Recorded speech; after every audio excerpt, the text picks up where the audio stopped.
Okay, so this week in Palo Alto, the issue of supply and demand has come up in two different forms. First, housing. There's a lot of demand and not enough supply for that. And then when we come to the council election and the school board election, more people are running for not enough seats.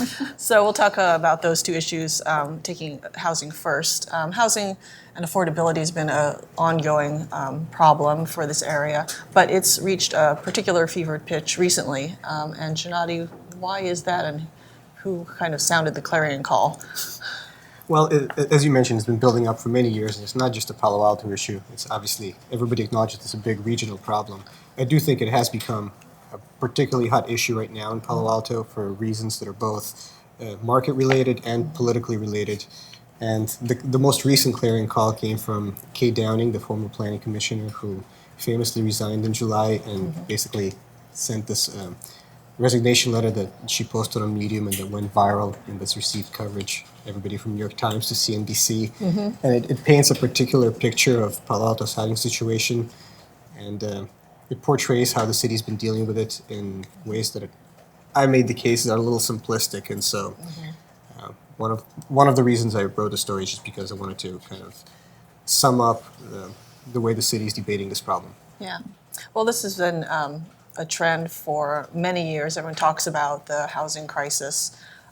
Median prices for homes have gone from $1.4 million for a single-family home in 2010 to about $2.7 million currently. That's just for buying, and if people want to rent, then rents have also gone up incredibly. I'm kind of struck by how the politics of these last couple of years have played into this problem. We've got the residentialists who were elected to council a couple of years ago, and a lot of talk about development and commercial development, how that's stressing out the quality of life in this city. And so talk a little bit about how kind of the jobs housing imbalance is creating kind of the context for people to talk about housing and the need for that. Yeah, absolutely. Well, the commercial growth has been a huge issue in Palo Alto for years, and it was a big issue in the last council election in 2014. And obviously, when you talk about the jobs housing imbalance, which in Palo Alto is about 3 to 1, it's like ridiculous, which means 3 jobs for every employed resident. And so, so far the council has been mostly dealing with one side of that coin, which is the jobs part of it. The idea is there's too many jobs, the commercial growth has been too fast, and so they've been dealing with things like office caps. They've been very critical about new commercial developments, like the one on the vacant BTA lot. So it's been mostly jobs, attack it from that angle. Over the past year or two since the last election, I feel like the housing side of the equation has become, has kind of surged to the top of the council's priority list. I think there's pretty much wide recognition now by everybody that just curtailing jobs will not really put a dent in the imbalance. You also have to add housing. So the big debate becomes what kind of housing and how do you do it? Yeah. Housing is one of the priorities for the city right now, is that? Yeah. It became one this year. Yeah, and it wasn't before. Correct. Prior to that. I'm curious, is anyone on the city council or the planning commission, like Adrian Fine, who's also running for council, responded to Kate Downing's piece? I mean, it painted a pretty harsh picture, and I'm sure there are plenty of people who agree with her, but I'm curious if... Not publicly. Okay. I mean, the mayor has been quoted in some of the other papers in responding. They thought it was kind of unfair, but I think this past meeting, when they were talking about this development that was proposed for Lytton Avenue, it was supposed to have 2 penthouse units in it as part of the development, and Mayor Pat Burt made a kind of offhand remark, something that the penthouse units like this isn't what the city's looking for. One former commissioner may think this would be a good idea. It's kind of a reference indirectly, but there's been no formal statements. Sure. Yeah. I just wanted to throw in another factoid, since I like numbers, and I think they provide some relief to the discussion. Well, the Mountain View Voice, our sister paper, did an analysis of the jobs housing imbalance and just the growth from 2007 to 2014. And in Palo Alto, there were nearly 14 jobs created for every housing unit for Palo Alto, and then other cities around here, instead of 14 to 1, it was just 4 to 1. So you can see that this city has been kind of ramping up on that imbalance, which leads to traffic problems, commuting horror stories, and all of that as well.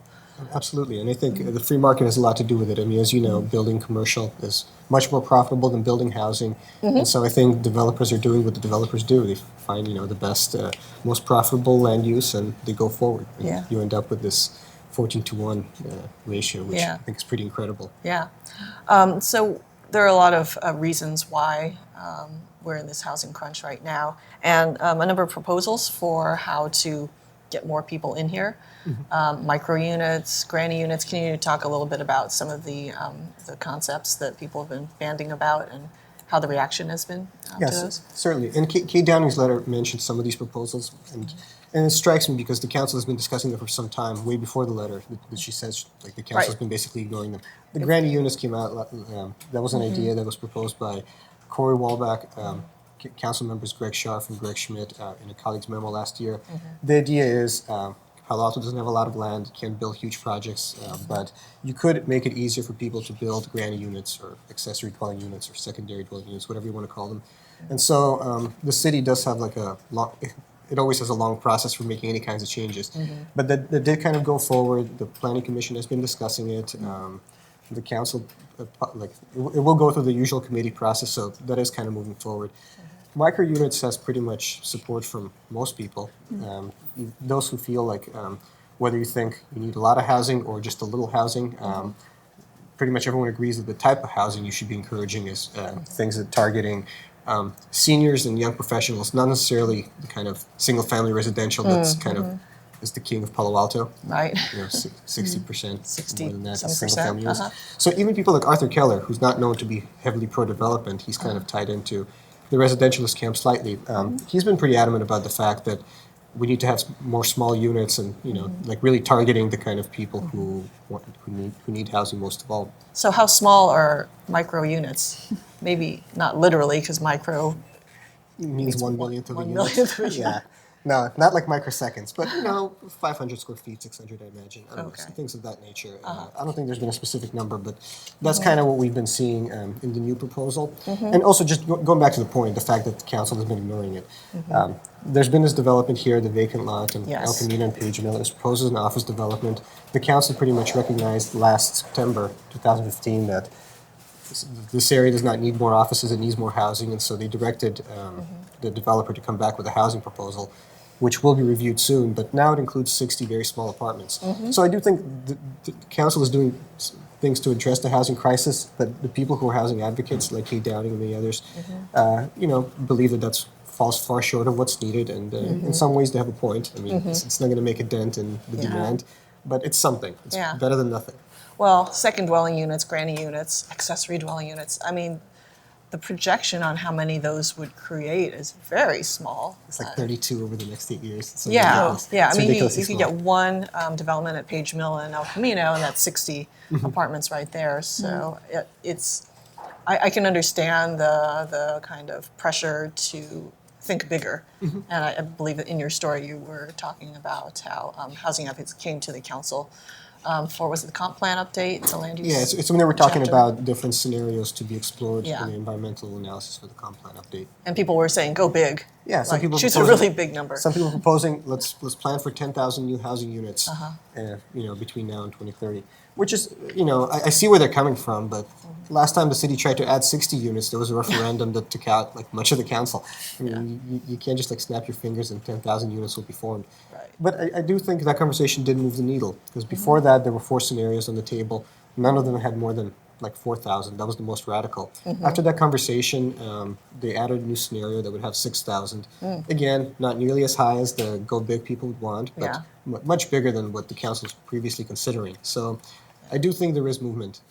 How do you see this issue and debate playing out in the city council election with the people who have declared that they're running and just the general tenor of the conversation around this issue? Well, I do think most of the people who are running said that housing is a big priority. Yeah. For some of them, housing is their top 3 priorities. They have different approaches, but I do think that housing is something that's going to be talked about much more in this election than it has in the past. In the past, there was a lot of talk about a specific housing proposal on Maybell, but I do think there will be more talks about coordinated area plans, like specific sites that you could analyze, consider how do we add housing that works for everybody. There is conversations now about minimal density. If you're building in like an R40 zone, which currently allows up to like 40 apartments per acre, the change would be you have to provide 40 apartments as opposed to just a height upper limit.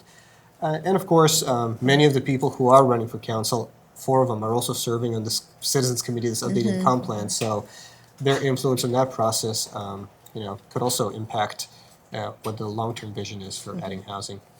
Yeah, this conversation's kind of interesting in its evolution because, I mean, it seems like at one point the idea of building around transit hubs, high density, really tall, was just, anathema. Forget about it. We're never gonna see the Manhattanization of Palo Alto. And now it seems like there's some entertainment of that idea. Cautiously so, I'd say. Because even when you talk about people who are not identified as residentialists or anything like that, there's still a recognition that Palo Alto is a democracy. Many people want to keep, the suburban feel. They don't want to be Manhattan.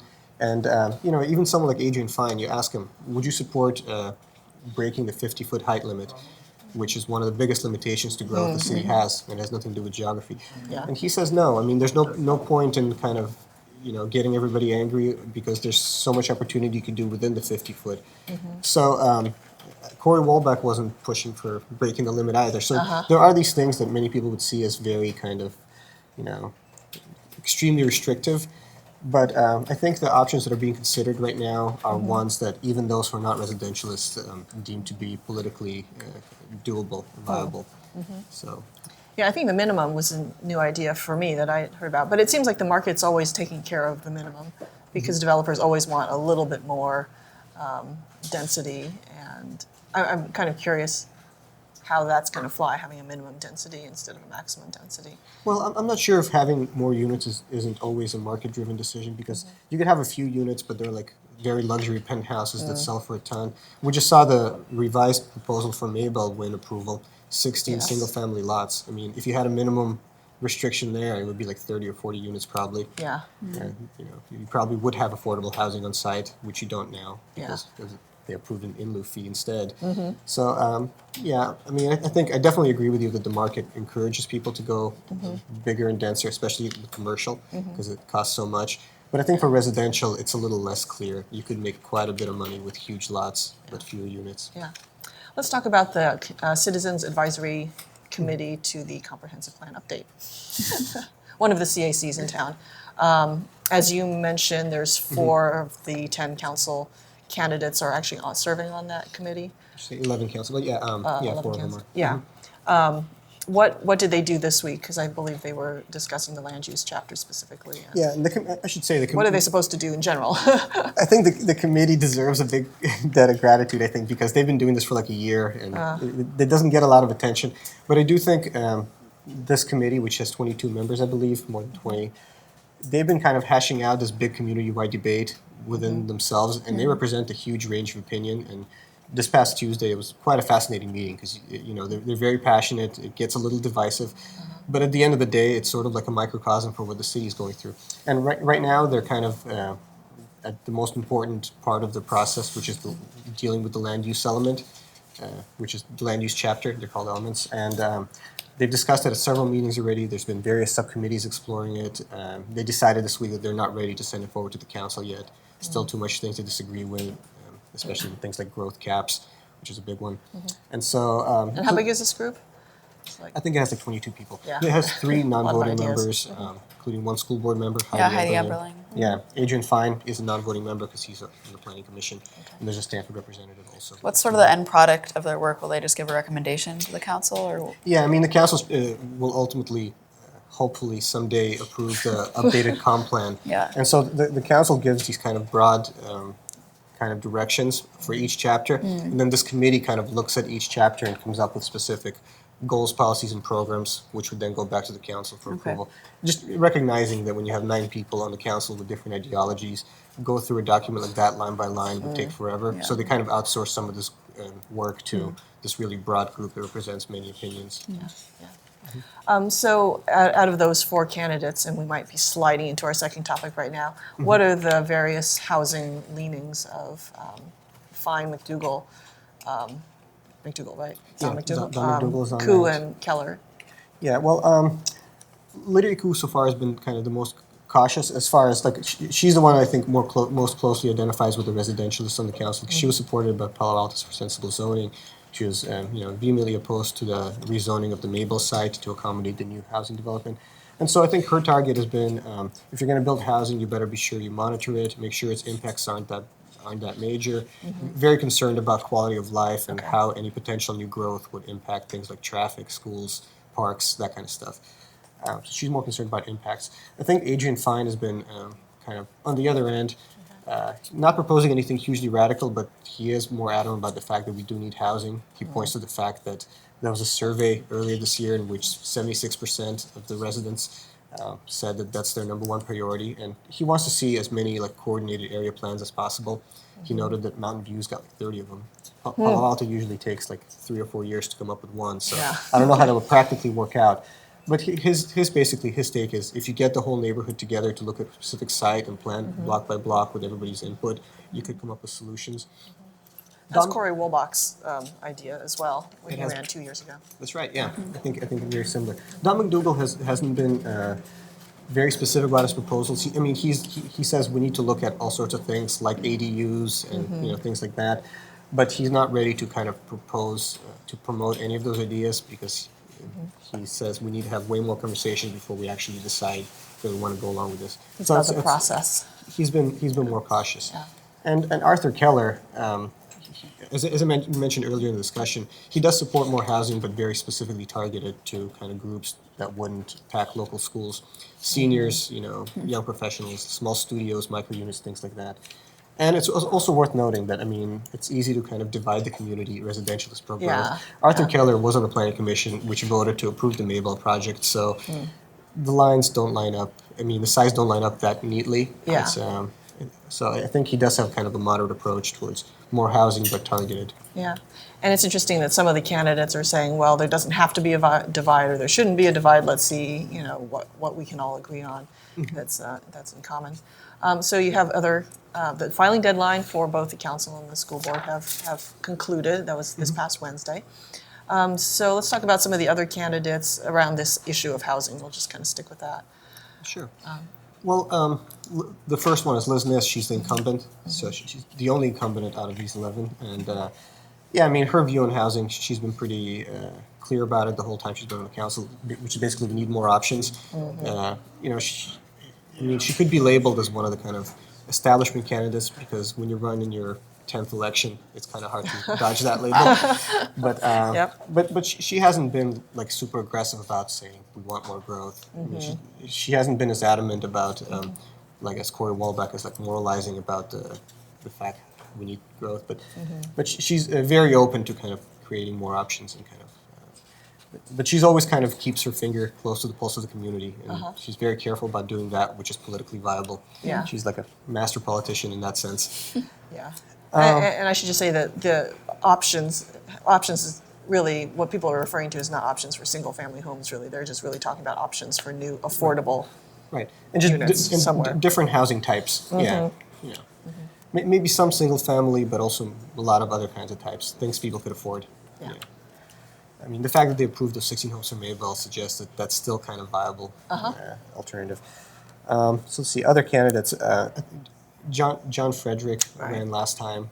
He calls himself a residentialist, and he seems to be, kind of sympathetic to most of their views about curbing commercial growth particularly. But he's actually one of the residentialists who supported the Maybell project. So again, he doesn't exactly line up neatly with people like Eric Filseth and Tom Du Bois, who opposed it and who became elected after that.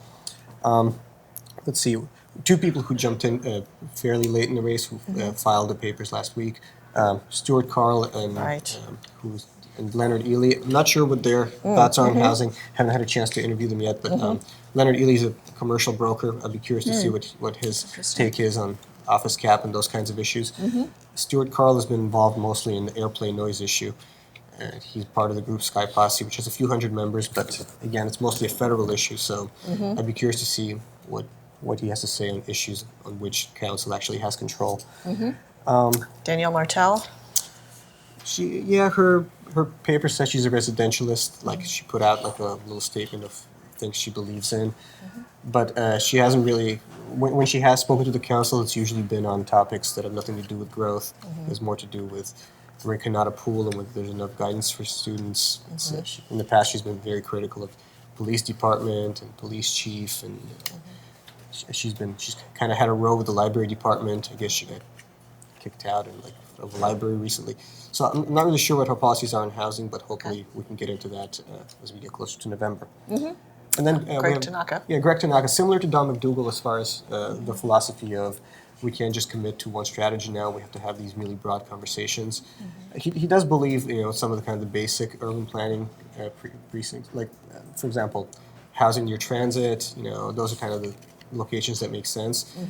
And he's not considered a residentialist, but it's worth pointing out he voted against some of the most kind of heated projects that Arthur Keller supported. Like 101 Lytton, he was one of the dissenting votes. On the Maybell project, he was a dissenting vote. So it's, again, he'd be the first to tell you it's really hard to peg people into ideologies, and he is very non-ideological. I mean, he's 8 years in the Planning Commission. I've never been able to figure out how he's going to vote, but I do know there's going to be a lot of requests for information and a lot of data crunching. Yeah. So he comes at it from a really wonky standpoint, but he doesn't have like an ideological, we're going to do this and this. Yeah. It's more like, let's get everybody in the room together and hash these things out. Otherwise, we're not going to get anything done. Yeah. So, and Greer Stone, chairman of the HRC, the Human Relations Commission, which hasn't been dealing much with growth issues, but it has been dealing with some of the impacts of the lack of housing, because they deal with the homelessness issue, veterans, displaced population. He says that he deals with people who are generally invisible. But so he does have some proposals for housing. Like for example, he says that the city should raise the percentage that goes to affordable housing when new housing developments come in. Currently, it's like 15%. He said he thinks it should be 25%. So that's kind of his idea. And I think we pretty much covered everyone. Yeah, I think we got our 11 there. Yeah. Besides housing, are there other issues that the candidates are putting forth as very important to this particular election? Well, traffic and parking problems are related to the jobs housing balance as well, and they haven't really gone away. Yeah. So yeah, people are proposing different solutions for solving traffic. Greg Tanaka talks about more regional approaches to dealing with the VTA more, coming up with new services to kind of, that give people more options for getting around. Adrian Fine has been talking about more like on-demand options, like partnering with companies like Uber and Lyft, like van pools, things like that, as opposed to just like, and everybody pretty much wants to expand the shuttle program, at least the people who do talk about traffic. So that will always be a big issue. Okay. Well, I don't want to forget about our school board race. We have six for 3 seats. Like I said, there's a lot of supply and demand. So let's talk about those candidates. We've got a couple incumbents and some interesting backgrounds for the remainder. Who's running and what are the issues that they care most about? Yeah, so we have 2 incumbents, Heidi Eberling, who's the current board president, and Melissa Baden-Caswell. And the third seat opening up is from Camille Townsend, who does not intend to run again for re-election. If Melissa gets reelected, this will be her 3rd term, and she'll be the 2nd board member since Camille to be elected for more than 2 terms. I think when Camille was reelected in 2012, she was the first board member in more than 40 years to serve more than 2 terms. Yeah. So that's what I've already seen a lot of comments on our stories about that, about term limits. Whether that's good or bad. Right, yeah, and there are experience no term limits on the school board. And in terms of the newcomers, they're all parents except for one. There's Todd Collins, who's a private investor. He's been a long time community volunteer. He worked on the Strong Schools Bond, served on that committee for the school district. He was also on the Enrollment Management Advisory Committee this past school year. Then there's Jennifer DiBrienza, who's a former teacher, and she's definitely touting that as unique to her. The only other person with education experience is Heidi, who's an early childhood educator. But Jennifer has sort of long in the classroom experience. And then there's Jay Cabrera, who ran in the 2014 election, and he describes himself as a social entrepreneur, and he's also sort of a serial run Candidate? for office. Yeah. Yeah, he ran for the assembly race earlier this year. He ran in the last school board election. He's run for mayor of San Francisco and Santa Cruz. So I think he just likes to get in there and be part of the race and Yep. talk about the issues he cares about. And another person who just announced this week is Srinivasan Subramanian. I hope I pronounced that right. And he's also a parent and an engineer, really into let's use technology to solve some of the issues that plague the district. And he's also sort of he's been on the Pali PTA and showed up at a lot of board meetings over the past year or so to talk about student stress and mental health during all those conversations. That issue right there has been with us for several years, social emotional learning as well as just mental health and wellness. Is that as big of an issue for this particular election season? Are people talking about innovative programs that they want to see, or do they feel like the board's pretty much taking care of that and we're on a good trajectory? Most of the candidates did mention it. I don't think it feels as urgent, obviously, as it did last year when we were in the midst of a suicide cluster, but it's certainly top of mind for many people, and I think a lot of the candidates don't want that to go away, and I don't think the board does either.